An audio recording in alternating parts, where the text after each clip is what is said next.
So this morning I'm thinking about mindset and I want to have a quick chat about mindset. Um, Almost the end of my working year. My official last working day is the 17th of December, it's the 13th today, and I can feel in myself this winding down. The pressures of delivery on client projects have reduced. I have still got several client projects underway, but I'm just kind of at a point where the client's doing work and I don't have deliverables to be working on. I've been working more on business development, marketing, product development, and I have this sense of slowing down, which is a really deeply uncomfortable space for me. I used to have this kind of irrational fear that if I slowed down, it would take too much effort to build up the momentum and get started again. But you know, we all need breaks, and I think I'm learning to respect the slow periods, the periods which are almost more expansive in a way. You know, you have this pause, this space where you can think, where you can create in different ways. I work really well under pressure to get things done, to deliver, but I think there's also a need for these more expansive moments. So I'm just trying to ease into it and be comfortable with it, but I feel so fidgety and twitchy and thinking, well, what can I be doing? What's the big goal I should be kicking right now? But the goals are longer term goals right now. So little things working towards the business development, the new products, the new approaches to marketing. So I've given myself a little pep talk and I'm just going to embrace it. And use this to celebrate, all the good stuff that's happened this year for me personally and professionally. And I'm going to post a video. I did a year-end review video a couple of weeks ago for my newsletter. I'm actually going to post that on my website today and just own the fact that I've done some great stuff and made a big shift in my life and my business this year and positioned myself well to start the new year. As you can see, I got a bit bored with working at home and fidgety, and the dog's been very aggravating lately. She's very uncomfortable and unsettled with that cone and Operation Recovery, so I'm working at my favourite little coffee shop. I'm obviously back home. One of the things I'm now trying to do as of the start of this week, now that I'm back into the vlogging, is to focus on one aspect of my work every day, so it's not like this big jigsaw puzzle of little bits and pieces, but I just unpack one thing and talk about what I'm doing, why and how I'm doing it. So today I'd like to talk about the Working Out Loud circle I've been in that just finished. So all the resources you need for a Working Out Loud circle are on the site workingoutloud.com. They're the brainchild of John Stepper. And basically what a Working Out Loud circle is a peer group, 4 to 5 people. They can be people you know or don't know, and you basically ask yourself 3 questions. You set a goal. Each person has their own goal. What am I trying to do? You think about other people or organisations or types of people who are related to your goal, and you seek to connect with them. And then you ask yourself the question, and this is the key, it's not what can they do to me, but how can I contribute to them to deepen our relationship? Now, of course, you do develop relationships with the people in your peer group who are there more for accountability, support, encouragement, idea generation.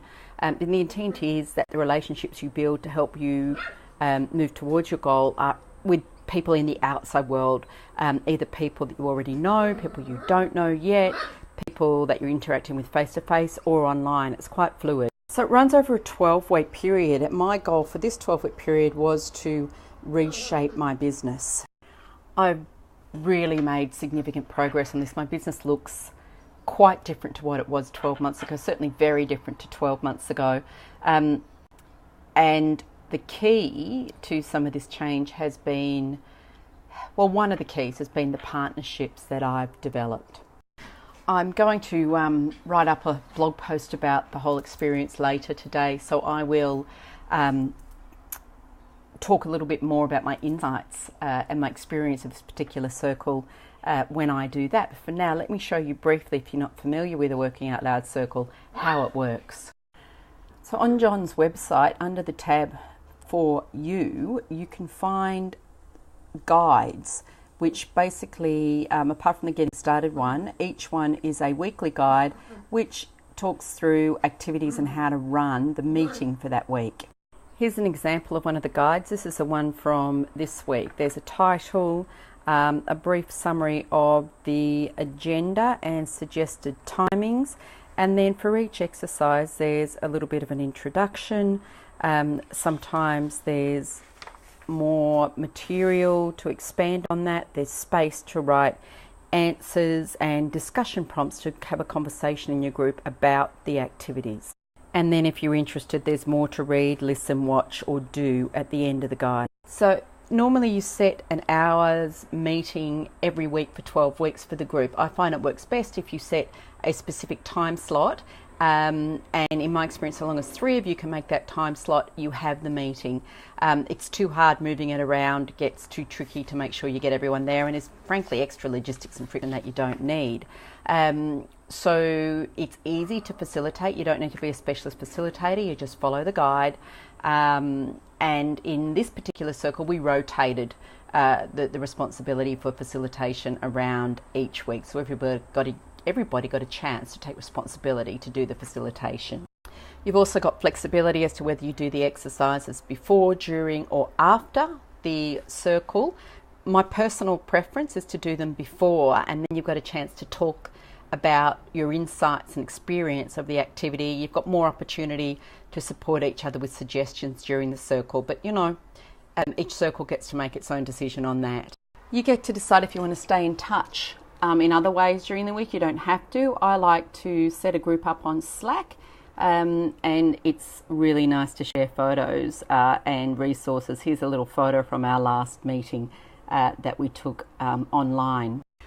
You can either meet face-to-face or you can meet online depending on where you are. You don't even need to be in the same time zone to be part of a Working Out Loud circle. I really like using a Slack forum or some other way of staying connected between meetings. I've found that it increases the bond because you can share what you're working on, what you're doing related to your goals, share resources as you come across it. And I feel really close to this particular group. It's been a very open group, partly helped by the fact that we knew each other to some degree. 3 of us knew each other, and then there was one other person I knew that was invited into the circle. So pre-existing relationships can help, but you will find you form very close bonds through the course of the Working Out Loud circle. I think that's quite usual as an experience. I took Bella to get her stitches out. She was desexed last week, and she wasn't very happy about the whole thing, poor little thing.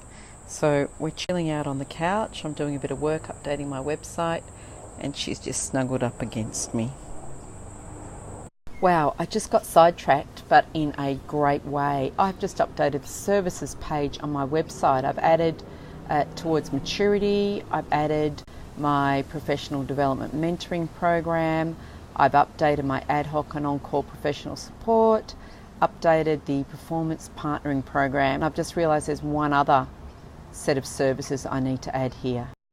So how did that happen? Well, I was doing some work on a new post to promote the competition I'm running for professional development planning mentoring, and I realised I really needed to have that on my website as well. It was sort of incoherent to have it being promoted on social media and not on the website. And then while I was there, I just got on a roll, and this has been bugging me in the back of my head for the last month, that my services page really needed a refresh, and it took next to no time at all. So that was a nice little diversion. So I didn't even get started on that blog post on the Working Out Loud circle, but not to worry, got some other good stuff done, and tomorrow's another day. I'll get to it in the morning. Good night.